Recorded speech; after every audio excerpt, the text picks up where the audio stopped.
नमस्कार, मैं राम रतन। जैसे कि मेरा प्रयास रहता है कि मैं विंध्य के क्षेत्र के उन कलाकारों से आपकी मुलाकात कराऊं जो कि विंध्य क्षेत्र में अच्छा काम करते हैं। इसी कड़ी में आज हम लोग के बीच में हैं श्री हरीश धवन जी, जो कि वरिष्ठ रंगकर्मी हैं विंध्य क्षेत्र के, और इन्होंने काफ़ी स्कूल के बच्चे और मेडिकल कॉलेज के बच्चों को थिएटर सिखाया है।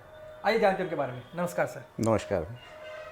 सर, जैसे कि हमें पता चला कि आपने आपने और आपकी पत्नी दोनों सिखाती भी हैं और बहुत अच्छे रंगकर्मी हैं। सबसे पहले तो ये जानना चाहेंगे आपकी शुरुआत कैसे हुई?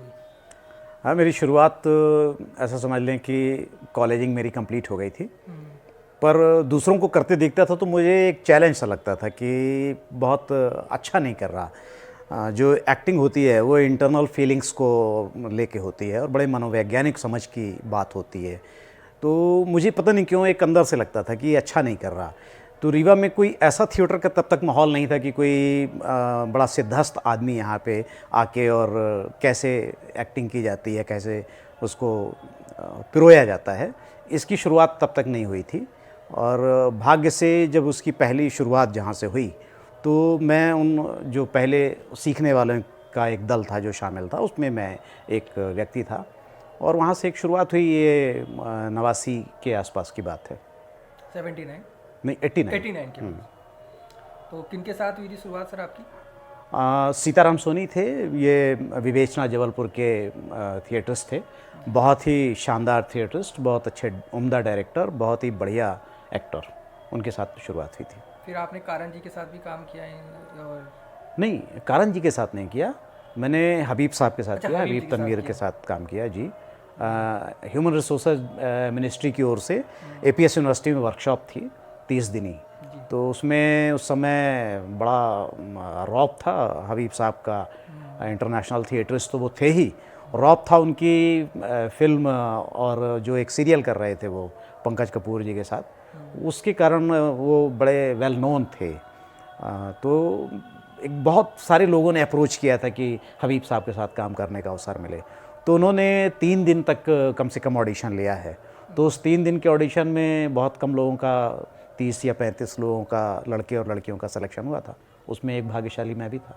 अच्छा, और डॉक्टर दिव्या मैम के साथ आपका कैसे रिलेशन, कहाँ से स्टार्ट हुआ था? थिएटर के आने से हाँ, पहले हुआ था कि बाद में हुआ? थोड़ा सा मज़ेदार है। एक्चुअली मैंने बहुत सारा अध्ययन किया हुआ है, तो मतलब अध्ययन का मुझे एक तरह से शौक़ था बहुत। तो मैंने हिस्ट्री में मैं एमए हूँ, लॉ ग्रेजुएट हूँ। फिर रशियन लैंग्वेज एक डिपार्टमेंट चला करता था एपीएस यूनिवर्सिटी में, उसका मैं छात्र था। तो उसके भी मैंने एमए के 3 सेमेस्टर निकाले हुए थे। लास्ट सेमेस्टर नहीं दिया, तो लगभग पौन एमए उसमें भी हूँ मैं। और वहाँ ये दौर था वही 87-88 में मैंने रशियन लैंग्वेज में वहाँ एडमिशन लिया था।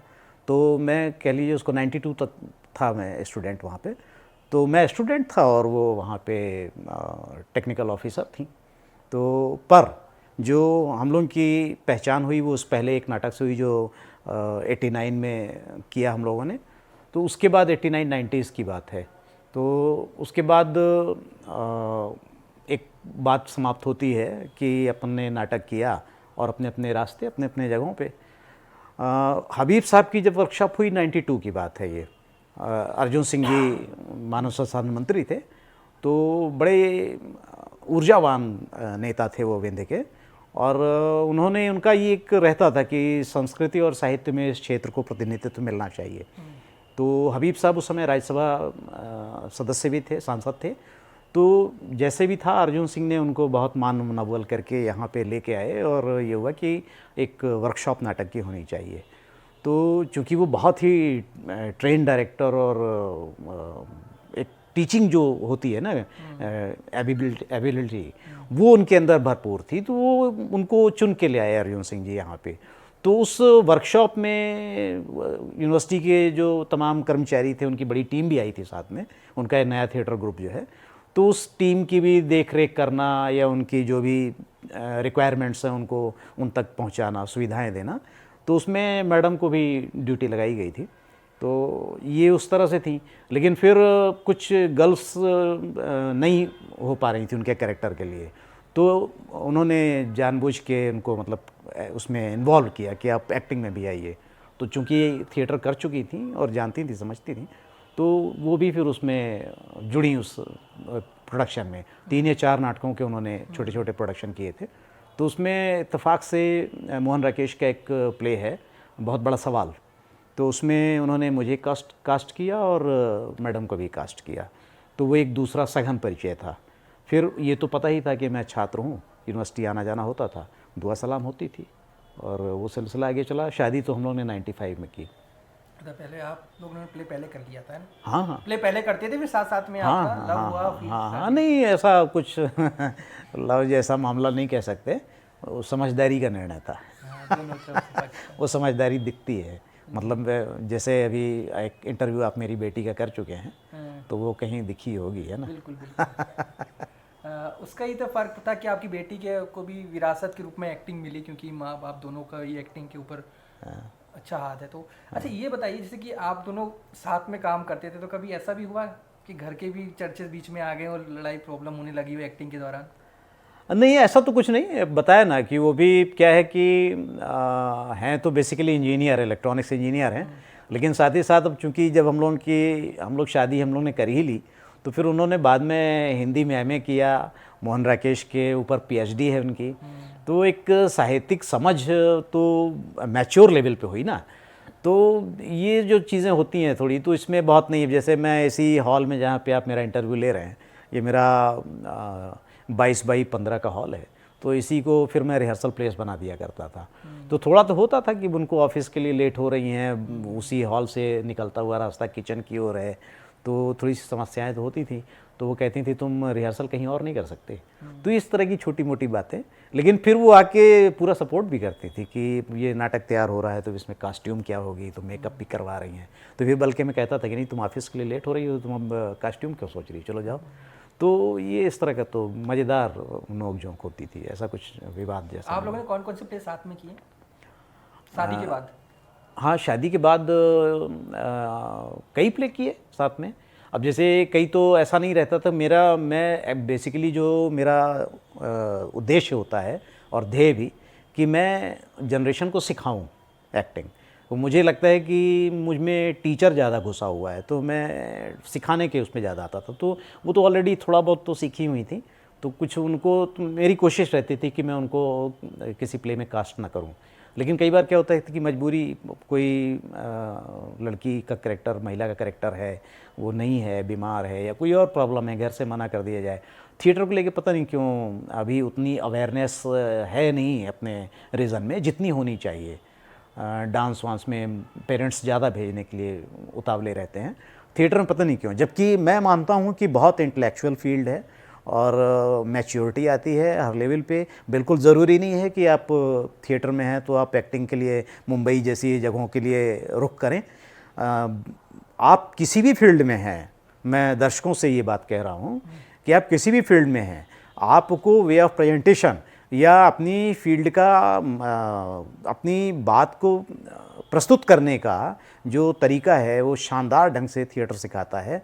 आपको शब्दावली, शब्द चयन, वाक्य विन्यास, सारी चीज़ें आपने भले हिंदी में कितनी भी पढ़ी हों, लेकिन आपकी दैनिक बोलचाल की भाषा में वो तभी आ पाती हैं जब आप लगातार थिएटर को करते हैं। आप कितना भी नावल पढ़ लें, कुछ भी कर लें, लेकिन वो पढ़ के आप मौन होकर पढ़ते हैं। थिएटर में आपको उन संवादों को बोलना होता है और जीना भी होता आपको याद करना। बिल्कुल बिल्कुल, वो तो प्रेतात्मा की तरह आपको शरीर में डालना ही होता है।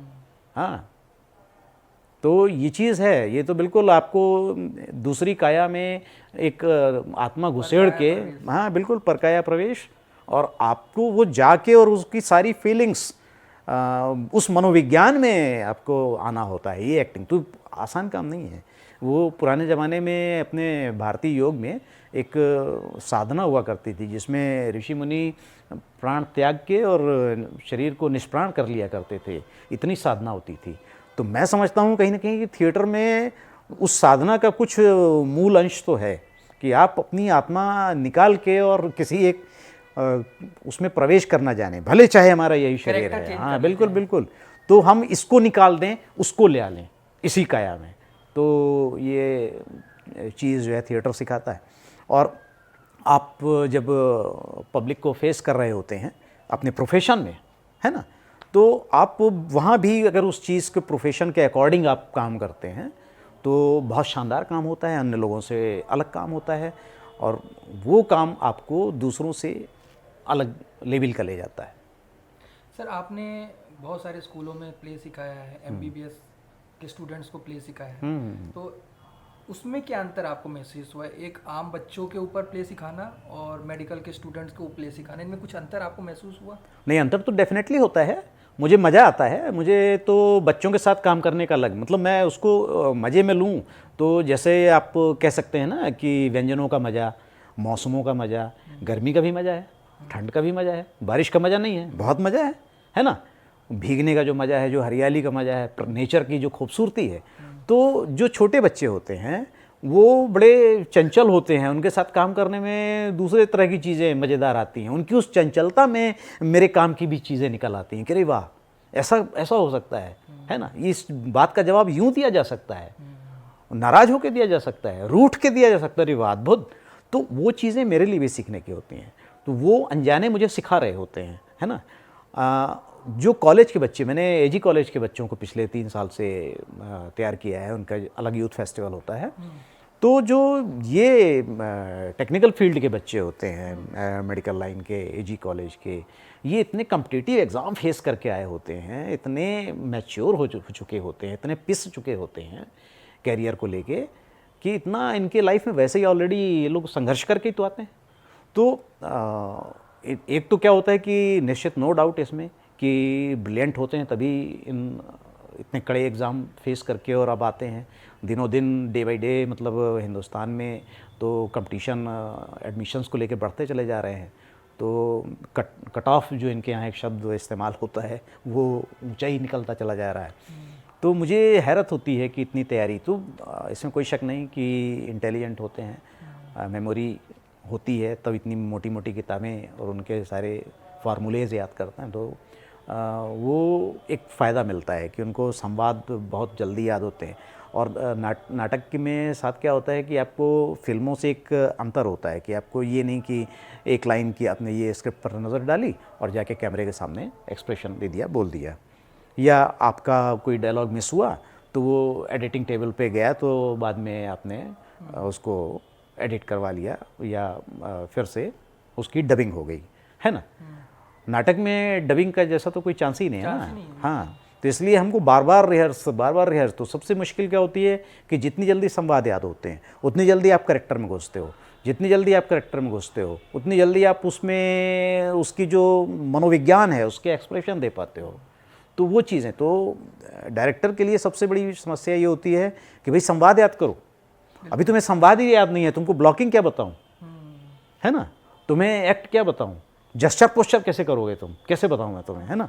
तो भाई डायरेक्टर का एक डिज़ाइन होता है प्ले को लेके, कैरेक्टर को लेके, तो वो अपना वो तभी जो विजुअल हैं उसके वो सामने ले आ पाता है एक्टर के थ्रू ऑडियंस के, जब एक्टर उसकी पूरी तैयारी अपनी किए रहे। तो उसकी तैयारी का जो प्राइमा फेसी है वो है संवाद याद करना।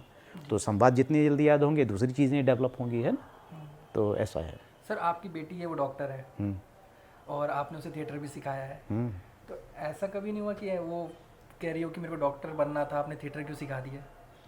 नहीं, क्योंकि जब वो बहुत बच्ची थी तो उसके साथ ऐसा हुआ ना, उसके साथ भी बड़ा एक्सीडेंटल ही हुआ मामला। बताया मैंने कि मैं इसी हॉल में रिहर्सल करता था, तो वो छोटी सी बच्ची जो जिक्र आप ही ने कर दिया कि 2.5 साल में उसने सीखा, लेकिन वो ये ऐसा हुआ था एक्चुअली कि कुछ बच्चे होते हैं बड़े जीनियस, तो मेमोरी के मामले में वो है ही है। तो सुनते सुनते पूरी उसको स्क्रिप्ट याद हो जाती थी। अच्छा। तो कहीं कोई एक्टर डायलॉग भूलता था तो वो वहाँ से बैठे बैठे या लेटे लेटे प्रॉम्प्ट कर देती थी, तो सब हैरत में पड़ जाते थे कि अरे इसको कैसे डायलॉग याद है। तो वो धीरे धीरे उसको अंदर एक चीज़ थी। फिर कई बार क्या होता है कि जो बहुत छोटे बच्चे का, 5-6 साल के बच्चे का कैरेक्टर कराना है। एक नाटक किया था मैंने विजय तेंदुलकर का, पंछी ऐसे आते हैं, उसमें एक छोटे से बच्चे का कैरेक्टर था जो 5 या 6 साल के बच्चे का करना था, मतलब वो 8 या 9 साल का भी हो सकता था, लेकिन जो था तो क्या होता है कि इतना छोटा बच्चा जो इतनी जल्दी उसको कैच भी करे, ग्रास्प कर ले, तो कहाँ ढूंढने जाएं, घर में ही है, चलो इसको ले लो, कर लो। तो ऐसे ये मजबूरी भी हुई एक तरह से। तो ऐसे करते कराते स्ट्रीट प्ले के लिए गर्ल्स का मिलना मुश्किल होता है। मैंने ईटीवी के लिए मुझे एक कैंपेन, यहाँ के मेरे मित्र थे ईटीवी के, तो उनको मिला था आलोक पंड्या जी, तो उन्होंने हेलमेट और टोबैको उस पर मैंने प्ले लिखा था, लिखा भी मेरा ही हुआ था, और वो स्ट्रीट प्ले किया था हमने शिल्पी प्लाजा वाले एरिया में। वो बहुत शानदार गया था वो प्ले, तो उसमें करवाया। तो ऐसी कुछ ज़रूरतें, फिर जब निश्चित है एक डायरेक्टर के लिए सबसे बड़ी बात क्या होती है कि उसको एक्टर अपने पसंद का अगर मिल जाए तो फिर लगता है कि नहीं यार दूसरा नहीं लेना है। तो ये तो है आस्था में कि इसमें कोई शक नहीं कि बहुत ही शानदार अभिनेत्री है। सर एक चीज़ बताइए, जैसे कि मोस्टली ऐसा होता है कि जो व्यक्ति फिल्म लाइन या थिएटर लाइन की तरफ जाता है तो उसका मन डाइवर्ट थिएटर के हो जाता है, लेकिन आपकी बेटी ने थिएटर रहते रहते मेडिकल लाइन भी चुनी और डॉक्टर भी हैं, दोनों साइमल्टेनियस चल रहा है। तो मैंने अभी बीच में कहा, उसको मैं और अच्छे से इस्टेब्लिश करता हूँ, फिर से ऑडियंस को मैं कहना चाहता हूँ कि बिल्कुल ज़रूरी नहीं है थिएटर आपके लिए कि आप अपना कोई कैरियर दूसरा न चुन के एक्टिंग फील्ड में जाएं, ऐसा नहीं है। मैं ये कह रहा हूँ कि एक्टिंग आपके कैरियर को सपोर्ट करती है, थिएटर विशेष रूप से। आप कैमरे की एक्टिंग को छोड़ दीजिए, थिएटर की एक्टिंग जो है वो आपके किसी भी फील्ड को, किसी भी प्रोफेशन को बहुत सपोर्ट करती है। तो आप निश्चित पेरेंट्स को मैं अनुरोध करता हूँ कि वो जहाँ भी उनको अवसर मिले अपने बच्चों को थिएटर के लिए भेजें। ग्रीष्मकालीन थिएटर छोटी छोटी वर्कशॉप करते रहते हैं लोग, तो वो ढूंढ के पता करके जाएं, वो अप्रोच करें, तो वो जाएं और अपने बच्चों को वहाँ ज़रूर भेजें।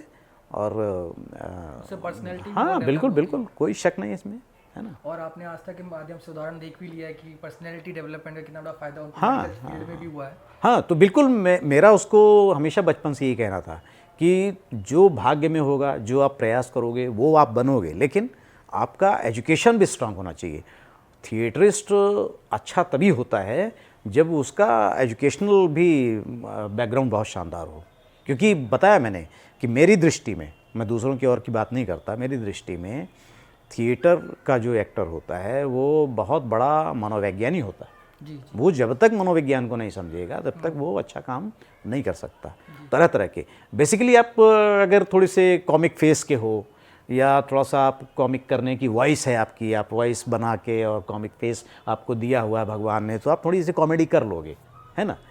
लेकिन इसके अपोजिट कोई आपको ट्रेजिक करना है, कोई दूसरा करना है, सीरियस करना है, तो मुश्किल हो जाएगी, आप नहीं कर पाओगे, क्योंकि वैसा तो फेस नहीं है आपका, वैसी वॉइस नहीं है।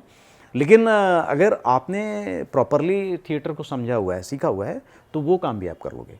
फेस मायने नहीं रखता है। आप अभी आधुनिक फिल्मों में देख लीजिए, जो ट्रेंड थिएटरिस्ट हैं एनएसडी से आ रहे हैं, उनके कोई ऐसा नहीं है कि बहुत कद काठ हो या बहुत फेस हो, है ना। राजपाल यादव बहुत शॉर्ट हाइट है, दुबले पतले से हैं नवाज, है ना, नवाजुद्दीन सिद्दीकी बहुत अच्छी एक्टिंग कर रहे हैं, है ना, बहुत अच्छा शानदार काम कर रहे हैं। तो वो ज़माना चला गया कि जब ज़रूरी है कि 6 फुट हाइट हो, बड़ा सलोना सा चेहरा हो, ऐसा नहीं है। एक्टिंग मस्ट है, और आपका फिर शरीर तो ठीक है, वो सेकेंडरी मैटर है, ठीक है, वो सपोर्टिंग होता है, मानता हूँ मैं इस चीज़ को कि अगर दोनों चीज़ें हैं तो फिर सोने पे सुहागा।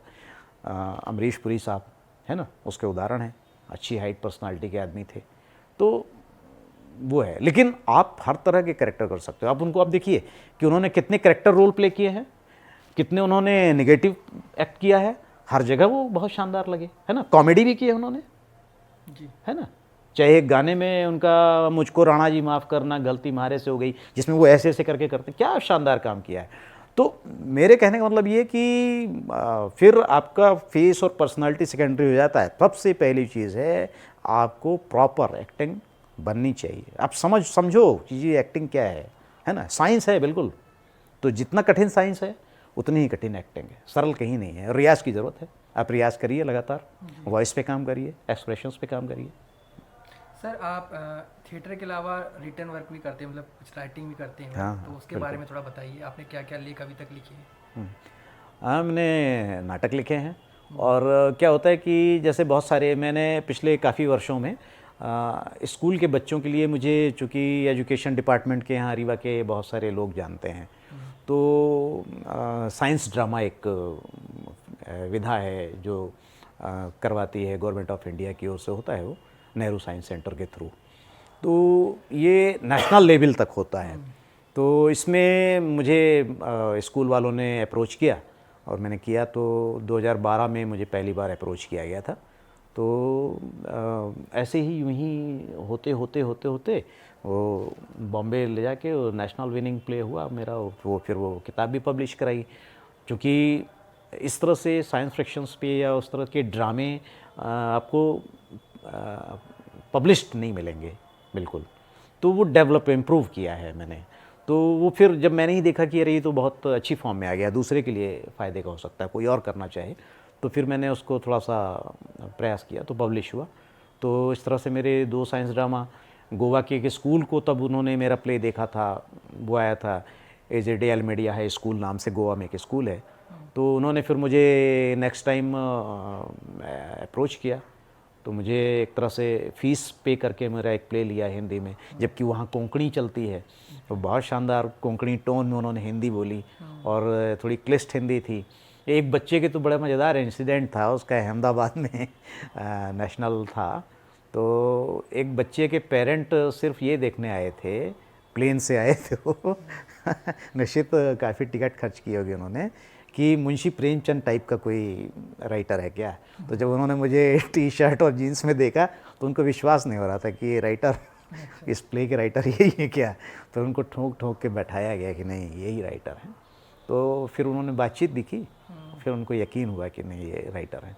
तो वो एक तरह से मैंने लिखे प्ले, और रेडियो के मैंने बहुत सारे प्ले लिखे हैं, आकाशवाणी रीवा और मतलब पूरे मध्य प्रदेश छत्तीसगढ़ से मेरे लिखे हुए प्ले बच चुके हैं।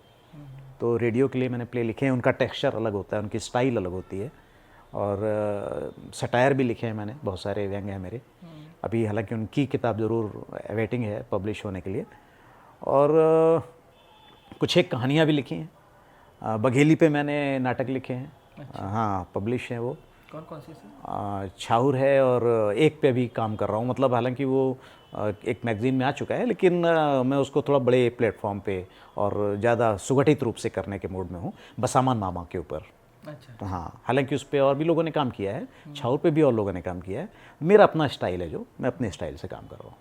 तो छाउर मेरा एक मैगज़ीन यहीं के स्थानीय मैगज़ीन है, उसमें पब्लिश है, पर उसको एक और थोड़े से अच्छे फॉर्मेट पे, इसको फुल लेंथ ड्रामा कहते हैं लगभग, जिसकी ड्यूरेशन 1.5 घंटे के आसपास होनी चाहिए। तो उस फॉर्मेट में अभी ले आना है। अभी वो नाटक थोड़ा सा मतलब 50-55 मिनट का है, मैं उसको थोड़ा सा और बढ़ा रहा हूँ। तो बुक फॉर्म में आएगा, जल्दी आप लोगों के सामने आएगा। सर आपके एक चीज़ और, जैसे कि आपने क्रिएटिव बहुत हैं, आप खुद का ऑडिटोरियम तैयार कर रहे हैं घर में। नहीं, ऑडिटोरियम तो न कहिए उसको, छोटा सा ऑडिटोरियम प्रैक्टिस के लिए क्योंकि कोई देखेगा तो हंसेगा। ऑडिटोरियम दूसरी चीज़ है। सर के हाथों का खुद का बनाया हुआ है। हाँ, काफ़ी काम खुद सर ने हाथ से किया है। तो ये आपको कितना फ़ायदा देता है आपके क्रिएटिविटी में? वो मेरी क्रिएटिविटी का हिस्सा ही है एक तरह से। जैसे मैं मतलब इस मामले में मैं अपने आप को ही मैं कह सकता हूँ कि मैं खुराफाती हूँ। तो मैंने जो नाटक लिखे भी तो वो किसी खुराफात के तहत ही लिखे कि यार गुरु ये थोड़ा सा कॉमिक मज़ेदार नहीं है। तो मैंने कुछ दूसरे प्लॉट सोचे कि अच्छा, जो सोसाइटी की जो विद्रूपताएँ हैं, जो नकलीपन है, तो वो जब मुझे फिर दिखाई देता है ना, तो फिर मैं, चूँकि एक माता सरस्वती का आशीर्वाद है मुझे, तो चीज़ें आती हैं, शब्दावली आती है थोड़ी सी। और बघेली बोली पे मैं, मेरी मतलब चूँकि पैदाइश यहीं की है रीवा की, और कुछ ऐसे बड़े परिवारों के बीच में मैं खूब उठा बैठा हूँ, एक तरह से पला हूँ, कि मैंने वहाँ पे वो देखा है, उस बारीकी को समझा है। और एक शब्द होता है हम लोग नाटक में यूज़ करते हैं, पंच, संवादों का पंच। तो पंचिंग जो है वो मुझे खुद मज़ा आता है जब मैं बघेली पे कोई प्ले पे पंच कराता हूँ या करता हूँ, तो मुझे लगता है कि अरे वाह, ये तो बहुत शानदार पंच हो गया, नॉकआउट वाला मामला हुआ। तो वो चीज़ें हैं, तो सब वो मेरे खुराफात का हिस्सा है। जो मेरा एक हॉल को हटा के मैंने ऊपर एक 25 बाई 20 के एरिए पे ज़मीन से 2.5 फुट उठा के प्लेटफॉर्म बनाया है, और सामने लगभग 100 दर्शकों के बैठ सकने के लायक एक और दूसरा शेड है। एक छोटा सा ग्रीन रूम भी बनाया है जहाँ पे आर्टिस्ट तैयार होके और फिर मंच पे प्रॉपरली आ पाएँ। तो जैसी जगह थी वैसा बनाया है। हाँ, मुझे वो काम करने में आनंद इसलिए आया कि लॉकडाउन के दौरान और सब गतिविधियाँ बंद थीं, तो मैं थोड़ी बहुत इलेक्ट्रिक वेल्डिंग करना जानता था। तो अब कोई उस समय वर्कर और लोग तो मिल नहीं रहे थे, है ना, बिल्कुल कंप्लीट लॉकडाउन, पहला लॉकडाउन।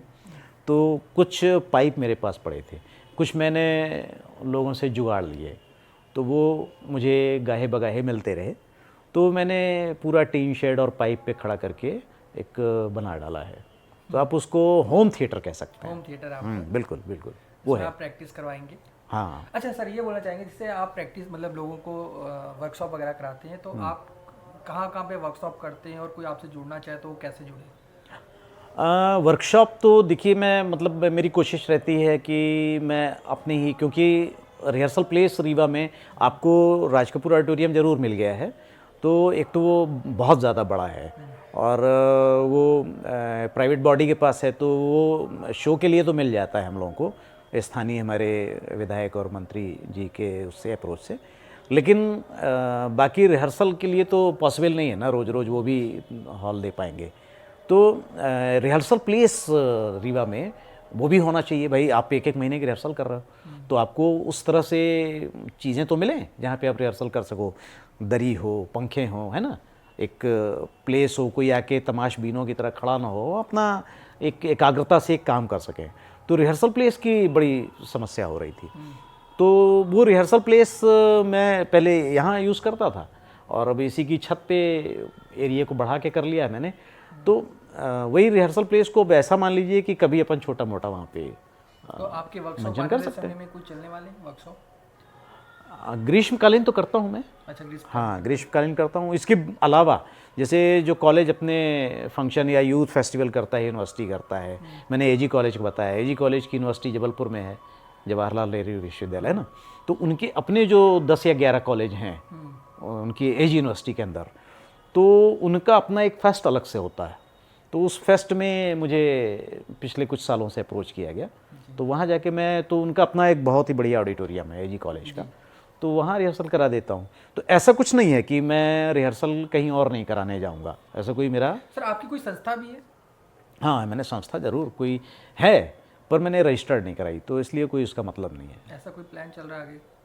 हाँ, अब सोच रहा हूँ कि रजिस्टर्ड कराने से एक कुछ फ़ायदे होते हैं कि आप थोड़ा सा गवर्नमेंट के नोटिस में आते हैं, और कुछ चीज़ें बिना शासन के तो संभव नहीं हो पाती। हाँ, आप लाख चाहे जितना अपना। दूसरी बात क्या है कि वो बहुत आगे तक चीज़ें जा नहीं पाती जहाँ तक ले जाना चाहते हैं। फिर जो बच्चे आते हैं उनको भी एक रहता है कि हम एक रजिस्टर्ड बैनर में या रिपेटरी में कर रहे हैं काम, तो उसका फ़ायदा होता है। तो वो सोच रहा हूँ कि कराऊँ। जी सर, जल्दी करिए। जैसे हालांकि बहुत सारे लोग कर रहे हैं, तो कोई ऐसा मैं उनके साथ कंपटीशन में शामिल नहीं हूँ कि आप कर रहे हो तो मुझे भी करना है। मेरा अपना अलग स्टाइल है, अलग तरीका है। जितने समूह रहेंगे उतने लोगों को चांस मिलेंगे काम सीखने के लिए। हाँ, नहीं, वो भी ठीक है। बिना समूह के भी मैं सिखा ही रहा हूँ। मुझे लगता है कि स्कूली बच्चों को या कॉलेज के बिगनर्स को सबसे ज़्यादा सिखाने वाला व्यक्ति मैं ही हूँ। वो तो दिख ही रहा है। सर आपने इतना कीमती समय दिया और आशा करते हैं कि आप विंध्य के क्षेत्र में ऐसे लोगों को और कला सिखाते रहेंगे जी। और आपने कीमती समय दिया इसलिए बहुत बहुत धन्यवाद। धन्यवाद, धन्यवाद, नमस्कार।